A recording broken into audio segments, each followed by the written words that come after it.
पाठ 4 शब्द और वाक्य। पकल, प जमा क जमा ल बराबर पकल। प्रेरित इन वर्णों का समूह है, लेकिन तुमने इन वर्णों को गलत जोड़कर पढ़ा। इसका कोई अर्थ नहीं है। इन वर्णों को जोड़कर पढ़ा जाएगा प जमा ल जमा क बराबर पलक, पकल नहीं। इन सभी वर्णों को सही क्रम में मिलाने पर एक सही शब्द बना। हर शब्द का कोई न कोई अर्थ होना चाहिए। वर्णों को सही क्रम में मिलाने पर शब्द बनते हैं। वर्णों के अर्थपूर्ण और व्यवस्थित मेल को शब्द कहते हैं। नाना जी ने और भी शब्द बताए। ज जमा ल बराबर जल, सही शब्द है। ल जमा ज बराबर लज, इसका कोई अर्थ नहीं है। न जमा ह जमा र बराबर नहर, सही शब्द है। र जमा न जमा ह बराबर रनह, इसका कोई अर्थ नहीं है।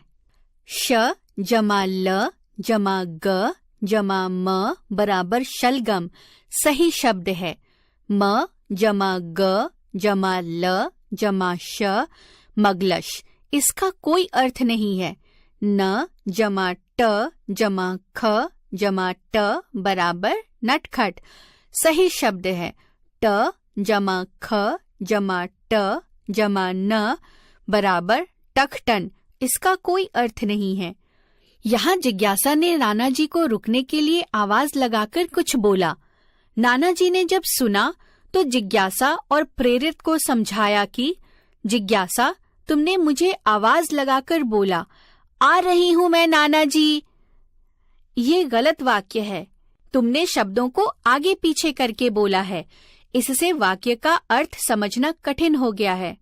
शब्दों का सही जगह प्रयोग करना चाहिए, जैसे नाना जी मैं आ रही हूँ। इस प्रकार से लिखने बोलने पर ये सही ढंग से समझ में आ रहा है। शब्दों को सही क्रम में लिखने से वाक्य बनता है। वाक्य में शब्दों का क्रम ठीक से होने से ही उस वाक्य का अर्थ सही ढंग से समझ में आता है। शब्दों के सही मेल को वाक्य कहते हैं। नाना जी ने और भी गलत वाक्य के सही रूप बताए। गलत वाक्य। सही वाक्य। है घर यह, ये घर है। रहा है खिल फूल, फूल खिल रहा है। गाना गा रही शीतल है, शीतल गाना गा रही है। रहा है राम पढ़, राम पढ़ रहा है। हमने समझा, वर्णों को सही क्रम में मिलाने पर सही शब्द बनते हैं। हर शब्द का कोई न कोई अर्थ होना चाहिए।